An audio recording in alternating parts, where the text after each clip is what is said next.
Hola a todos y bienvenidos a esta nueva sección de tutorías medicina interna que se llama Se cierra interconsulta. En esta sección vamos a estar analizando casos que ustedes nos envían en donde hayan dudas terapéuticas o diagnósticas relacionadas con medicina interna, y lo que vamos a estar haciendo con José es analizar la evidencia para ver cuál sería la mejor forma de resolver estas dudas que ustedes nos plantean con cada uno de esos casos.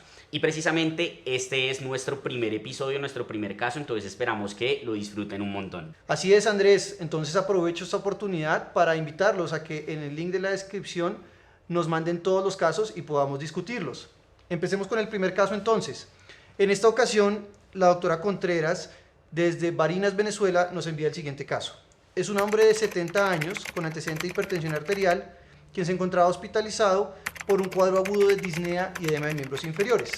A su ingreso tenía cifras tensionales de 240-137 milímetros de mercurio, y en un POCUS que le hizo la doctora, por cierto muy hábil, le evidenció ascitis y derrame pleural bilateral.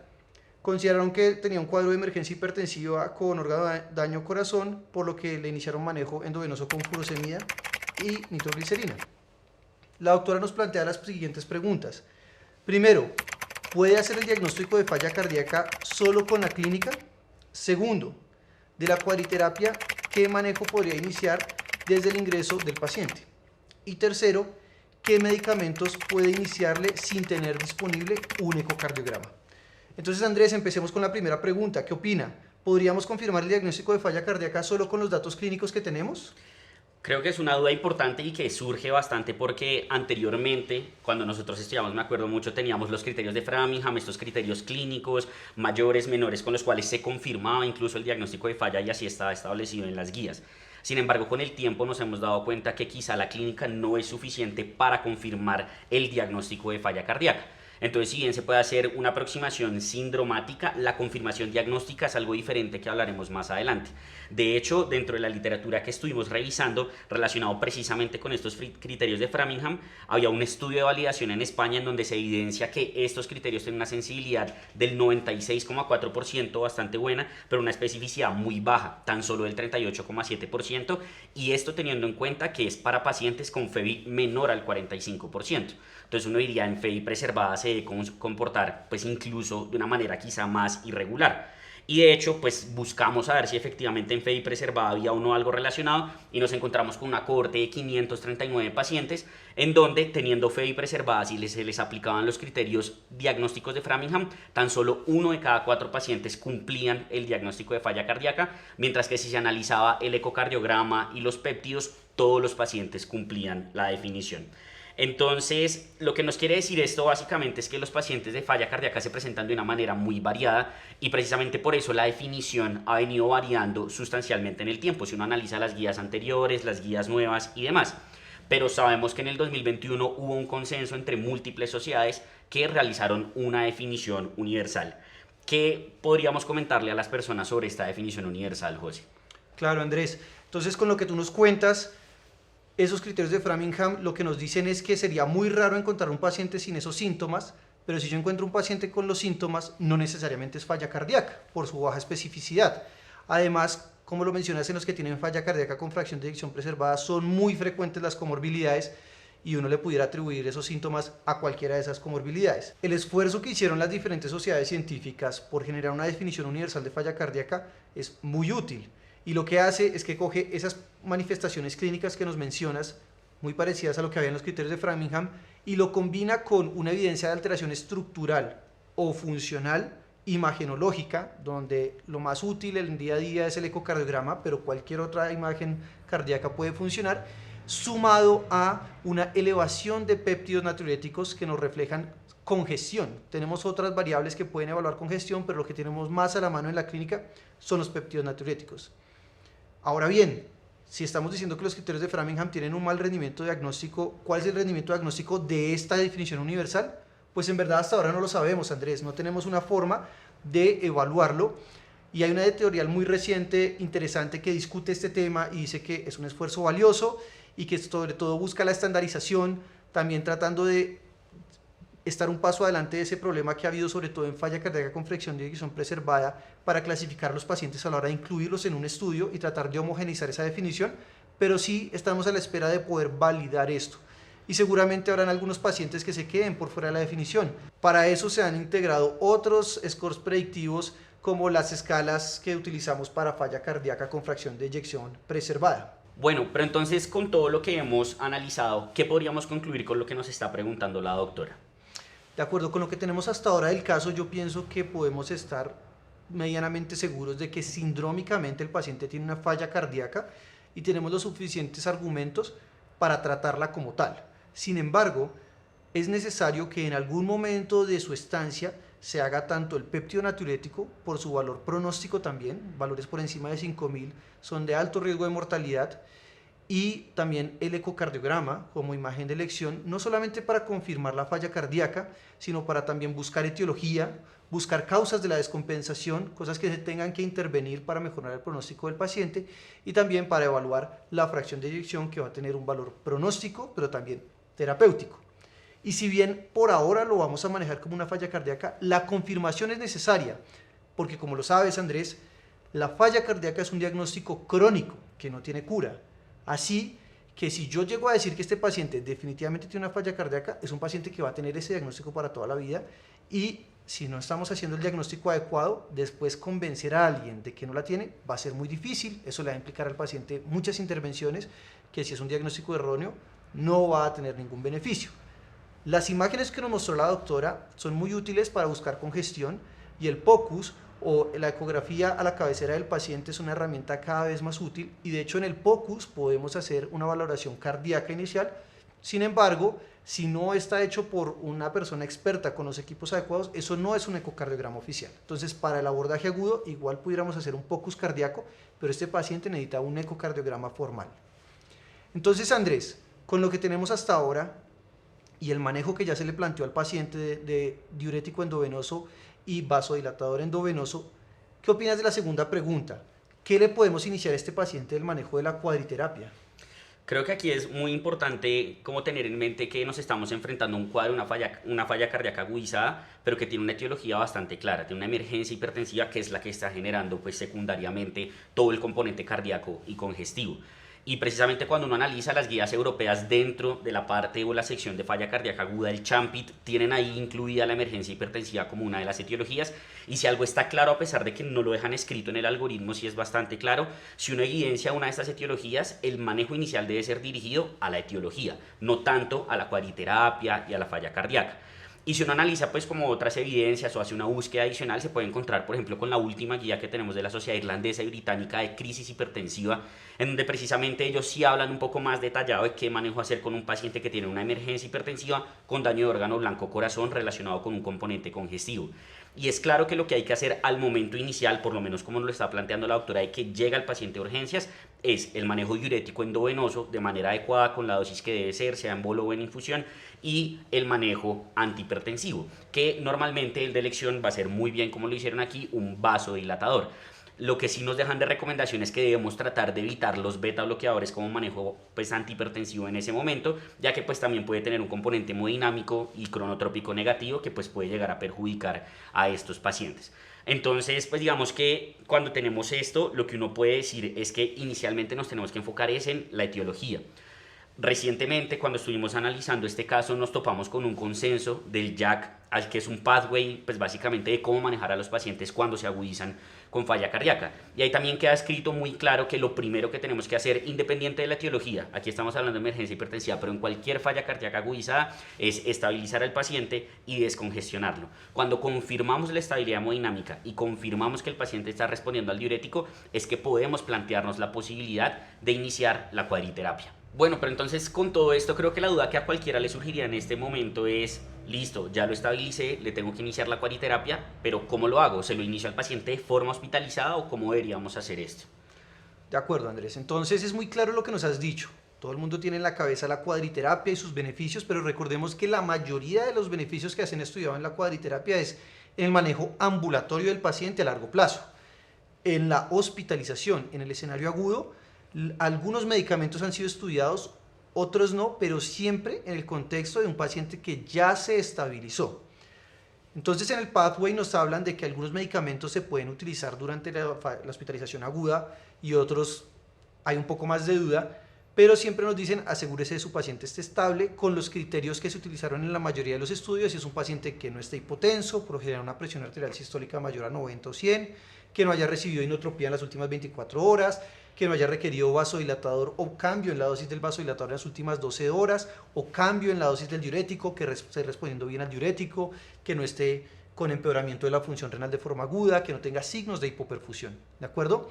Entonces, quizás los que más se han estudiado en este contexto dentro de los medicamentos de la cuadriterapia son los inhibidores del SGLT2. Hay múltiples estudios, el SOLOIS, el EMPULSE, el EMPA Response, el EMPA HF, son varios. Y todos ellos han estudiado a los pacientes que les estoy contando con esas características. ¿Qué estaban buscando en esos estudios? Principalmente ver cómo está la natriuresis, cómo está la mejoría del peso, cómo está la mejoría de los signos congestivos y de pronto algunos desenlaces cardiovasculares un poco más fuertes, pero ya después del egreso.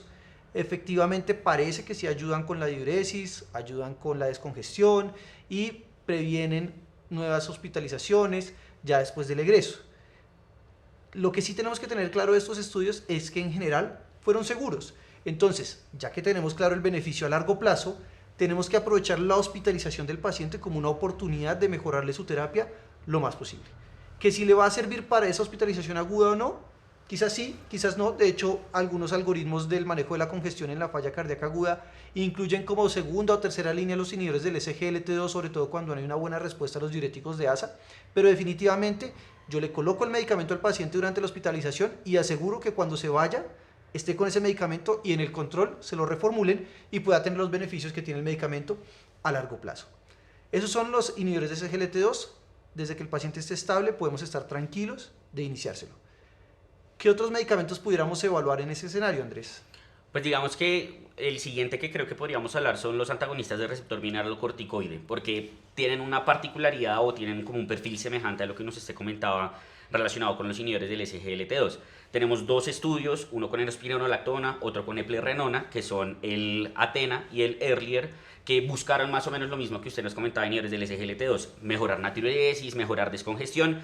No sirvieron realmente para eso, pero llegamos a la misma conclusión de los inhibidores del SGLT2. Fueron seguros, no generaban hipotensión, no generaban una hipercalemia severa que condicionara que el paciente tuviera algún tipo de intervención adicional, por lo cual la conclusión a la cual podemos llegar relacionada con estos medicamentos es la misma. Desde el momento que el paciente cumpla esos criterios de estabilidad que estábamos mencionando, podemos iniciar inhibidores del SGLT2 y antagonistas del receptor mineralocorticoide, y de hecho así nos los plantea el pathway del JAK.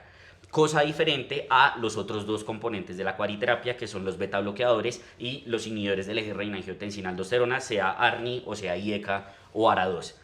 Cuando uno mira, pues digamos como un poco más a detalle lo que sería el ARNI, el estudio Pioneer HF fue como el principal que ha estudiado el inicio intrahospitalario en estos pacientes y lo comparó contra los IECA. ¿Qué nos mostró este estudio? Básicamente que ambos generan la misma tasa de eventos adversos, ambos generan hipercalemia, ambos generan hipotensión, pero el ARNI no lo genera en mayor medida que el IECA. Pero es claro que sí puede generar este compromiso hemodinámico. Por lo cual, si bien sabemos que es seguro iniciarlo en el contexto intrahospitalario, lo tenemos que hacer con un poco más de cautela que los inhibidores del SGLT2 y los antagonistas del receptor mineralocorticoide. Usualmente podríamos empezar con estos dos y luego, ya cuando el paciente tengamos como plena certeza de que efectivamente está estable y no hay riesgo de hipotensión, plantearnos la posibilidad de adicionarle el ARNI. Pero entonces, ¿qué podríamos decir de los beta bloqueadores? ¿Se comportan igual al ARNI o cuáles son las consideraciones acá? Andrés, quizás este grupo de medicamentos son los más estudiados en falla cardíaca y de hecho los más polémicos. De pronto no todos saben, pero al principio del estudio de la falla cardíaca se decía que estaban contraindicados los beta bloqueadores. Hoy luego pasamos a ponérselos a todo el mundo y ahora mucho dependiendo de la FEBI, dependiendo de la etiología, ¿cierto? Definitivamente en fracción de eyección reducida pues tienen un papel aquellos que tienen evidencia de beneficio a las dosis adecuadas. Ahora bien, en el escenario de una falla cardíaca aguda, se sabe que si mi paciente se va sin el beta bloqueador, teniendo la indicación de iniciarlo, le va a ir peor. Y el paciente que ya lo traía, pues siempre ha estado la discusión de si suspendérselo o si reducir la dosis o dejar la misma. Definitivamente, si mi paciente no tiene signos de hipoperfusión, es decir, no estamos ante un choque cardiogénico, solo tenemos congestión, el beta bloqueador se debe seguir. Quizás un poco de dilema de si se reduce la dosis a la mitad o si no se reduce, no hay mucha evidencia al respecto y vemos que quizás es como un poco de recomendación de experto y las prácticas suelen ser variables. ¿Yo qué diría? Que si le voy a bajar la dosis, por lo menos asegurarme de que la persona que le dé egreso se la vuelva a colocar, porque el paciente que llega por una falla cardíaca aguda es un paciente que está enfermo y es un paciente que tiene mal pronóstico. El paciente no puede irse con un tratamiento igual o peor al que ya traía. Entonces, si le va a reducir la dosis del betabloqueador, asegúrese de que se vaya con la dosis que el paciente necesita. En este tema, el consenso de la Sociedad Francesa de Cardiología nos recomienda que el paciente se vaya con betabloqueador, que se inicie una vez el paciente esté estable y si es un paciente que no ha recibido antes betabloqueador, se inicie a dosis bajas. Digamos que ahí hay como una duda, creo yo, relacionado con ese problema de las dosis bajas, porque en ARNI también se inicia a dosis bajas, beta bloqueadores también. Estábamos hablando de que estos últimos dos tienen más efectos hemodinámicos. Y creo que una duda que uno podría tener es, listo, estamos hablando de que los iniciemos intrahospitalariamente, pero ¿en qué orden? ¿Todos al tiempo? ¿Espero un día entre uno y otro? ¿Qué podríamos hacer aquí? De acuerdo, Andrés. Entonces, esto es un campo que todavía está en investigación y estamos tratando de buscar cuál es la mejor manera. Pero lo que te podría decir en este momento es que lo más importante debe ser individualizar a cada paciente, ¿cierto? Tienen características diferentes. Recordemos que esto es un síndrome clínico. Todos los pacientes con falla cardíaca son muy diferentes y tenemos un tratamiento muy estandarizado, pero que igual tenemos que tratar de individualizar en ellos. Quizás el enfoque que más se ha utilizado es el de iniciar los 4 medicamentos a dosis bajas para que cuando el paciente se vaya y llegue a un control, pues el médico que lo vea se dé cuenta que el paciente necesita los 4 medicamentos y quizás sea más fácil que se acuerde de subirle la dosis a que si me llega con 2 a dosis altas, pues el médico no se acuerde de los otros 2 medicamentos y no se los formule. Ahora bien, tenemos que aprovechar el escenario intrahospitalario, donde tenemos al paciente más controlado, donde podemos hacerle mediciones más frecuentes para acelerar un poco esa titulación y poderla monitorizar más de cerca. Ahora bien, Andrés, hablando del control, ¿cómo le gustaría a usted que le llegara a ese paciente a su cita de control y qué haría usted en la cita de control con ese paciente? Pues creo que respecto a la primera pregunta, definitivamente lo que usted estaba mencionando y es que llegue ojalá con los 4 medicamentos, ¿no? Creo que eso es todo lo que todos queremos si llegamos a tener un control de un paciente con falla cardíaca que se agudizó. Y definitivamente el objetivo del control, lo que ya tenemos claro y lo que pues nos ha demostrado la evidencia, es titular rápidamente esos medicamentos a las dosis objetivo, es decir, las dosis con las cuales en los estudios se demostró que efectivamente había todos estos beneficios crónicos que hemos estado mencionando relacionados con la cuadriterapia.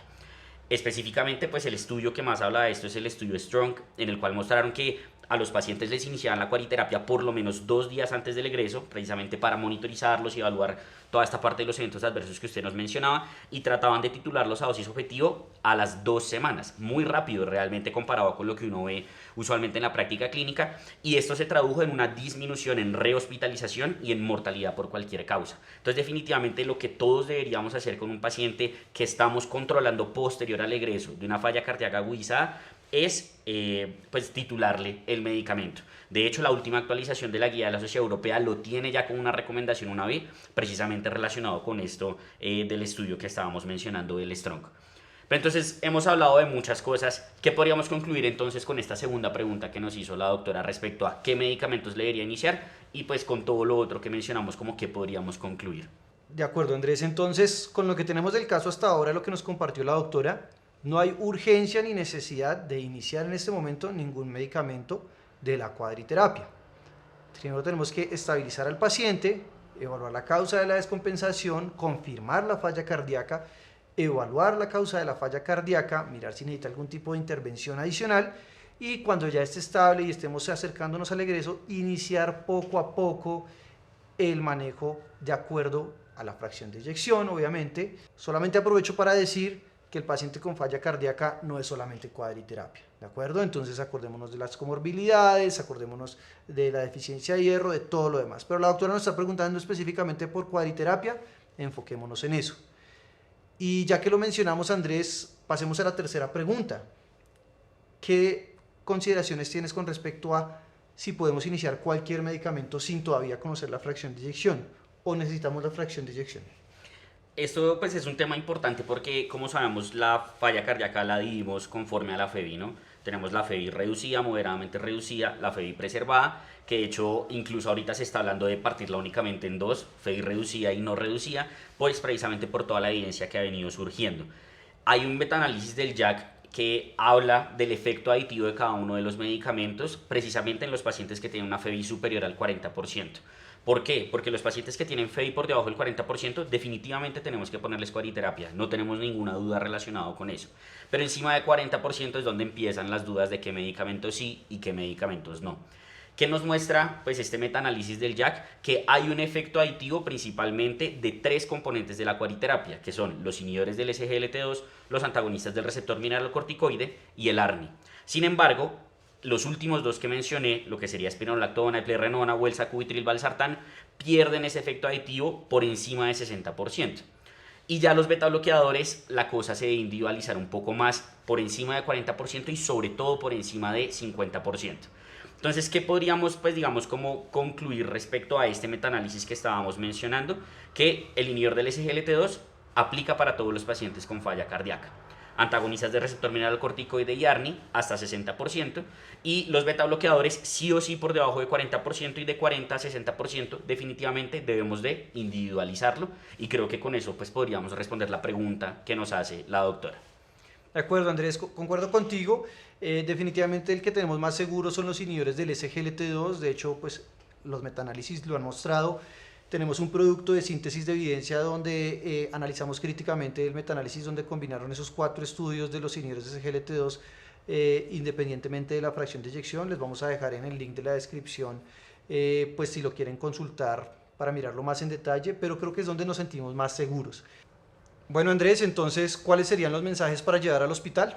En primer lugar, el diagnóstico de la falla cardíaca requiere de cumplir múltiples criterios, que no solo son los clínicos, sino que también tiene que tener un componente paraclínico e imagenológico. Si bien podemos hacer una aproximación sindromática a través de la clínica, diagnosticar la falla cardíaca tiene múltiples implicaciones a largo plazo, por lo cual debemos de cumplir por lo menos la definición universal de la cual discutimos. En segundo lugar, cuando se presenta un paciente con síndrome clínico de falla cardíaca descompensada, lo primero es estabilizarlo, manejar la congestión, manejar la hipoperfusión, establecer la etiología, corregirla si es posible, fenotipificarlo y ahí sí, cuando nos estemos acercando al egreso, de acuerdo a la FEBI, iniciar la cuadriterapia para mejorar el pronóstico a largo plazo. Y como mencionábamos, la cuariterapia depende en cierto grado de la FEBI. Por debajo del 40% tenemos indicados los 4 medicamentos inhibidores del SGLT2, antagonistas del receptor mineralocorticoide, ARNI y beta bloqueadores, pero por encima del 40% sí o sí debemos de utilizar los inhibidores del SGLT2, antagonistas del receptor mineralocorticoide y ARNI parecen tener beneficio hasta 60%, y en los beta bloqueadores debemos de individualizar cada uno de los casos. Perfecto. Si quieren conocer más sobre estos temas, los invitamos a consultar la sección 7.5 y 7.6 del texto de Medicina Interna que sacó la Asociación Colombiana de Medicina Interna, y además los invitamos a afiliarse al ACP y así podrán acceder a un curso virtual y gratuito sobre POCUS, una herramienta diagnóstica que discutimos en el caso cada vez más útil y necesaria para los médicos. Agradecemos muchísimo a la doctora que nos envió el caso, estuvo muy interesante. Nuevamente reiteramos la invitación para que nos envíen sus casos, y con esto, Andrés, creo que se cierra Interconsulta.